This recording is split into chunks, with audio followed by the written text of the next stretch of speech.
J'ai avec moi sœur Nathalie qui fait partie de cette famille et aussi Jean-Pierre Lamoureux qui est aussi membre de cette communauté. Bonjour vous deux. Bonjour. Donc, vous connaissez un peu l'histoire de Mère Julienne et aujourd'hui, c'est aussi le dimanche des vocations. C'est pas seulement cette célébration tombe vraiment en le dimanche des vocations qui est international. Et Mère Julienne, justement, voulait mettre de l'avant la vocation à la sainteté à laquelle tout le monde est appelé. De quelle manière elle sentait cette vocation-là? De quelle manière elle en parlait? Mère Julienne était centrée sur l'Eucharistie.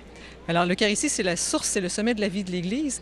Elle a essayé de montrer aux personnes qu'elle connaissait de façon très simple comment l'Eucharistie nous faisait devenir des saints et des saintes, non seulement en s'unissant à Jésus qui se donne dans l'Eucharistie, mais en essayant de faire de nos propres vies quotidiennes une Eucharistie. C'est ça. Mon épouse et moi, nous faisons partie de la fraternité DMA depuis plus de 10 ans maintenant. Et c'est une révélation de cette communauté-là qui nous accueille comme laïcs. Parce que Mère Julienne a toujours voulu justement associer à sa communauté, à ses petites filles, comme elle le dit, des laïcs, des couples en particulier, des familles eucharistiques qui sont tout près de cette dévotion-là qu'elle propage. Alors en ce sens-là, le mot missionnaire et dominicain dans l'appellation de la communauté, c'est vraiment significatif. Et nous, évidemment, on bénéficie de ce grand mouvement-là. On voit cet après-midi, par exemple, comment les gens sont heureux dans cette église. C'est que c'est vraiment une fête. Et même si la communauté n'est pas je dirais une communauté d'œuvre, c'est une communauté priante qui invite les gens à prier et à s'intérioriser. Et c'est pour ça que je dirais à l'invitation de Mère Julienne, constatant le rayonnement de la communauté, comment, sans doute ici, dans cette assemblée, on retrouve la majorité des adorateurs. Parce que c'était une dévotion particulière à laquelle on était invité de participer, c'est-à-dire l'adoration au cœur eucharistique de Jésus. C'est vraiment original, très riche, très fécond, dans notre vie personnelle dans le monde, si on peut dire, mais aussi comme priant, comme catholique.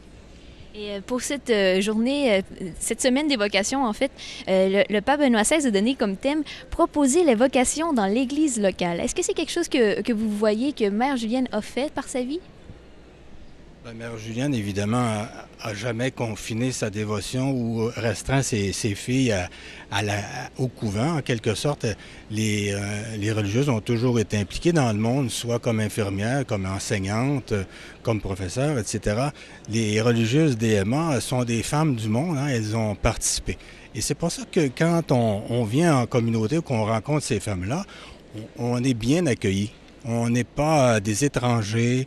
Les religieux savent parler aux hommes en particulier. Je le dis parce que certaines communautés ont certaines restrictions sans doute légitimes, mais les DMA ont cette particularité-là d'être accueillantes et les hommes, on sent bienvenus. Mais vous êtes missionnaire en même temps. Je pense que vous me disiez que vous étiez dans d'autres pays. Quel pays vous êtes présente? Alors, on a des concerts qui habitent en Alberta et au Pérou. Et je rajouterais que Mère Julienne a voulu, en mettant en évidence la grâce baptismale, en faisant connaître l'acte d'amour de Jésus, c'est pour que nous entrions dans cet acte d'amour-là. Donc, ça se fait de mille et une manières, mais par le don de notre vie qui est uni à celle du Christ.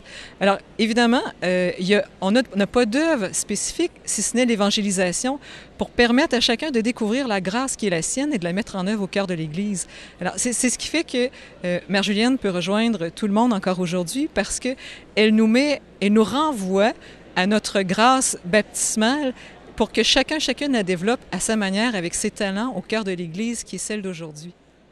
Elle-même devait pas, lorsqu'elle elle vient de Québec, mais au départ, on ne devait pas penser qu'elle fonderait une communauté. Qu'est-ce qui l'a menée à fonder cette communauté-là? Mère Julienne a fait 3 fois l'expérience de la vie religieuse et pour cause de santé, elle a dû quitter. Et peu à peu, avec un prêtre, ils ont discerné que le Seigneur attendait d'elle une nouvelle fondation. Une petite fille de Saint-Roch, de chez nous, qui n'avait pas de moyens, pas de santé, et elle a vécu jusqu'à 83 ans, presque 84 ans. Et peu à peu, des femmes se sont jointes à elle pour la communauté, et peu à peu, des laïcs aussi qui ont voulu vivre de cet idéal-là. Ce qui fait qu'aujourd'hui, on a la famille dominicaine missionnaire adoratrice, qui est présente ici, comme on le disait, mais aussi en mission. Et des amis qui sont là aussi, sans être liés de façon particulière par un engagement à la communauté, des amis qui rayonnent autour de la congrégation. Est-ce que vous trouvez que c'est une belle conclusion pour les célébrations de ce 100e anniversaire que de le faire par une célébration eucharistique? Ben, moi, je pense que c'est l'essentiel de le faire. Un vrai catholique fête avec l'Eucharistie. C'est le sommet du sacrifice, mais c'est le sommet de notre communion. Alors moi, je pense que c'est une action de grâce extraordinaire à laquelle nous sommes invités à participer cet après-midi. Et Mère Julienne n'aurait pas voulu autre chose. Comme il nous a parlé de l'Eucharistie toute sa vie, je pense qu'elle-même souhaiterait que nous soyons rassemblés aujourd'hui pour rendre grâce parce que nous avons reçu l'immensité du don de Dieu avec notre baptême. Et c'est ensemble en Église de le célébrer et de rendre grâce au Seigneur pour les grâces qu'il continue de nous faire et à la sainteté auquel nous sommes appelés. C'est un don qui nous est fait. Nous avons à l'accueillir jour après jour et à le développer, à le déballer, à en découvrir la grandeur. Eh bien, on ne pouvait pas faire autrement que de célébrer l'Eucharistie aujourd'hui. Et donc, Mère Julienne du Rosaire, elle était vraiment tournée vers l'Eucharistie et c'est ce qui fait, j'imagine, que vous êtes aussi missionnaire, mais adoratrice. Qu'est-ce que ça comporte, cette vie-là? Une vie d'adoration, c'est une vie de contemplation du Christ, mais c'est aussi d'entrer dans ce que le Christ a vécu lui-même, de devenir ce qu'il était au cœur du monde avec ses attitudes profondes. Bien sûr, il y a la prière en Église qu'on appelle l'adoration de l'Eucharistie, mais c'est beaucoup plus que ça. C'est de faire de sa vie un don de soi par amour. Et elle est en procès de béatification, donc on veut reconnaître que sa vie a quelque chose de particulier. Où en est ce procès-là? Où sont les démarches pour reconnaître sa sainteté? Alors, la phase diocésaine est complétée. Maintenant, le procès est rendu au niveau de la phase romaine. Alors, c'est-à-dire que la congrégation romaine, maintenant, étudie son enseignement pour s'assurer que c'est conforme à la doctrine de l'Église. Et on attend un miracle. Ce sera le dernier sceau qui permettra de béatifier Mère Julienne. Un miracle vraiment éclatant, une guérison, quelque chose du genre. Pour le moment, comme la phase diocésaine a été terminée, nos évêques ont reconnu qu'il n'y avait rien de contraire à l'enseignement de l'Église. Alors, c'est ce qui permet de continuer d'aller plus loin. Et de la prendre comme modèle, j'imagine. Tout à fait. Et vous faites, je pense, un travail sur ses œuvres, sur ce qu'elle a fait, sur sa vie? Alors, je commence un doctorat dans les écrits de Mère Julienne sur ce qu'elle nous enseigne sur l'adoration. Qu'est-ce que vous découvrez là-dedans par rapport à la vocation, en ce dimanche des vocations, qu'est-ce que vous découvrez de ce qu'elle avait dans le cœur? C'est 4000 pages de conférences que Mère Julienne nous a laissées. Tout plein de choses. L'importance de la vie quotidienne. Vivre les événements de la vie quotidienne unis au Christ. L'importance de Marie aussi. Comment Marie va nous aider à découvrir le cœur du Christ et à lui devenir conforme. L'Eucharistie, comme on le disait, qui revient tout le temps. Monsieur Lamoureux? Oui, c'est un peu ça. Son message est encore très, très d'actualité. On le découvre au fur et à mesure qu'on a accès à des textes de conférences, des allocutions qu'elle a prononcées, des enseignements qu'elle a élaborés avec ses filles en particulier. Mais actuellement, c'est une redécouverte qu'on fait. On fait des clés de lecture, on réajuste, on actualise et on découvre un trésor. Et vous, comment vous vivez votre association avec cette grande famille, une association qui est différente qu'en communauté?